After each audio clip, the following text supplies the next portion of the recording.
Deuxième épisode de la mini-série Euroscouting dans laquelle je vous présente un jeune talent par équipe de l'Euro, une présentation rapide avec les points forts du joueur, mon avis, deux trois points clés pour vous faire une idée. Et aujourd'hui, on attaque avec le groupe B, le groupe de la mort, Espagne, Croatie, Italie et Albanie. Ça manque pas de talent dans ce groupe et on va commencer tout de suite avec l'Espagne. C'est vrai qu'ils ont pas mal de U23 de très haute qualité.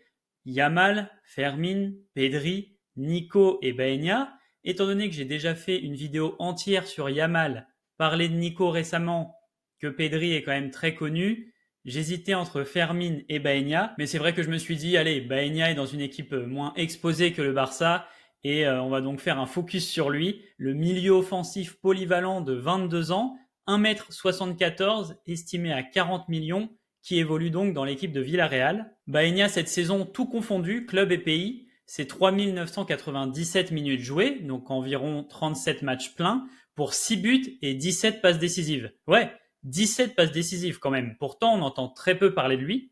Je vous ai fait son rapport statistique. Comme vous le voyez, c'est un joueur très complet dans les aspects offensifs. Attaque de la surface, but, course, dribble. Il sait un petit peu tout faire. Mais surtout, vous voyez, il est meilleur que 96% des milieux des 5 premiers championnats dans les dernières passes. Donc celles qui créent des occasions. C'est le point sur lequel je veux insister, le point clé. Baena cette saison, en Liga, c'est 17 occasions nettes créées par la passe, seuls 2 joueurs font mieux, pour 14 passes décisives, donc un peu moins que ce qu'il a créé. C'est un joueur que j'aime beaucoup personnellement, qui sait trouver des solutions, casser des lignes dans le tiers adverse, amener du danger, mettre ses coéquipiers en situation favorable. Vrai milieu offensif espagnol, sympa à voir jouer, et vous le voyez, il ressort bien dans la capacité aussi à limiter le déchet, et les joueurs qui apportent beaucoup dans le jeu avec peu de déchets, justement, c'est ça qui fait toute leur valeur. J'en parle souvent dans mes vidéos, et c'est ce qui fait en général que ouais, un joueur va coûter cher, va être assez suivi.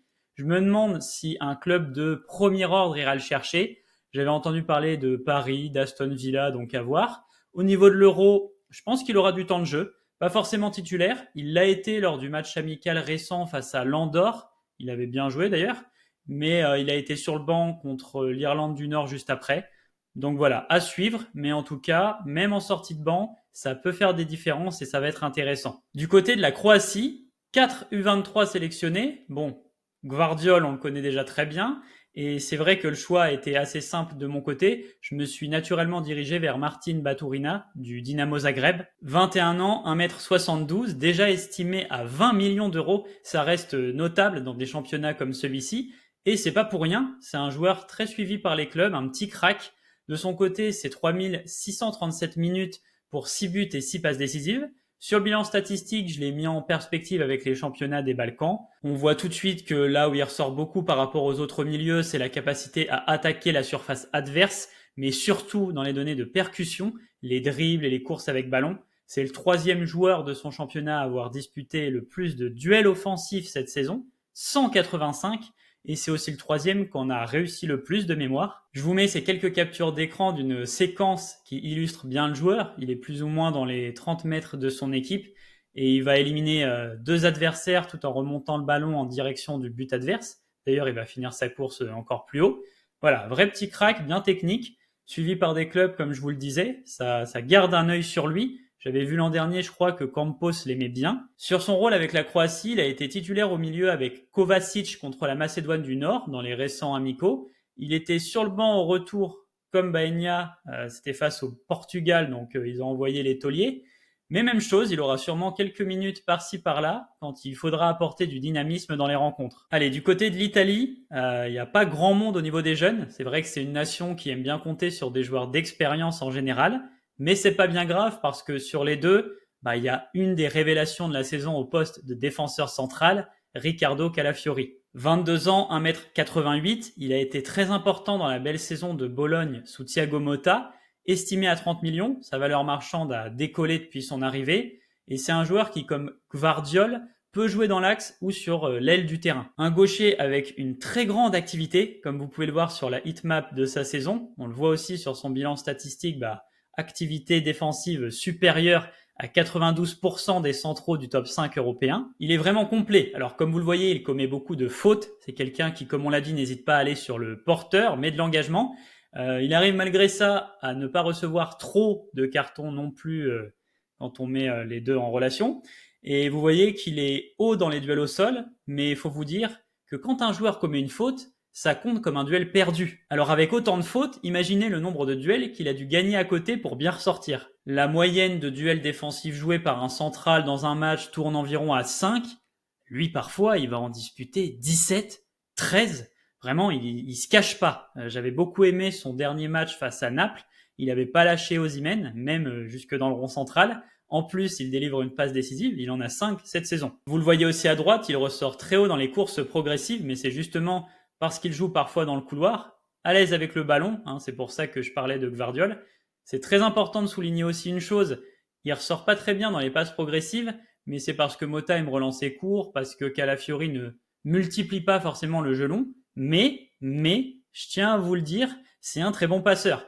Il y a beaucoup de séquences où il casse 2-3 lignes avec une passe bien sentie, qu'il soit pressé ou non. Il a cette arme-là dans son attirail, et ça en fait du coup un joueur d'autant plus précieux, surtout dans le football actuel. Mota l'a vraiment adoré et veut l'emmener dans ses valises à la Juventus, ça se comprend.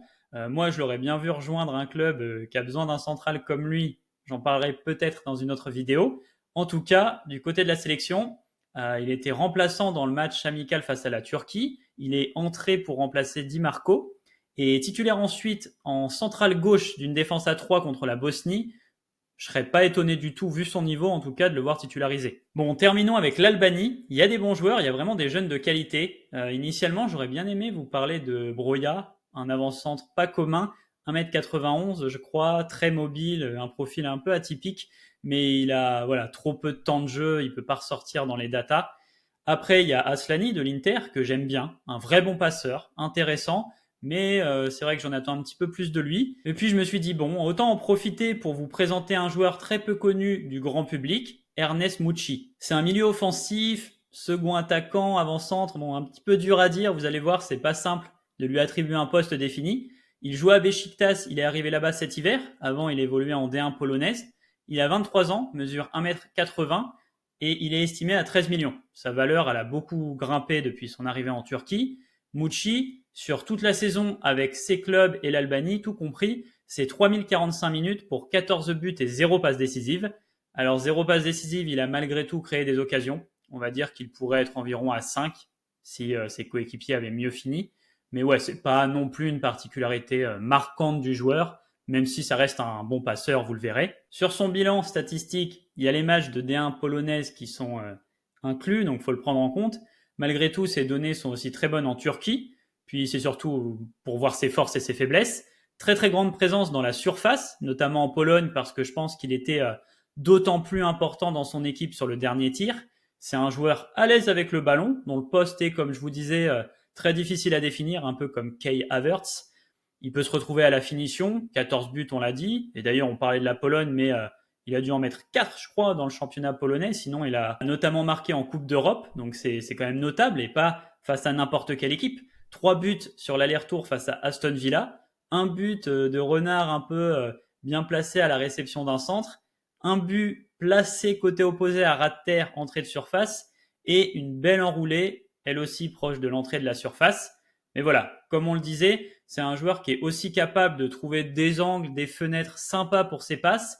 Au global, peu importe son poste en soi, disons qu'il a une forte présence, une forte importance dans le dernier tiers du terrain. Mouchi n'a joué aucun des deux amicaux pré-Euro. J'ai en effet des doutes sur le fait qu'il puisse avoir des minutes. En tout cas, on ne sait jamais. Voilà, s'il joue, vous penserez à cette vidéo. Voilà l'équipe, on arrive à la fin. On a fait le tour du groupe B, un groupe très talentueux, en espérant que ça vous ait plu. Vous pouvez me le montrer à travers un like, un partage, un abonnement. Moi, je vais préparer le groupe C et je vous dis à bientôt l'équipe.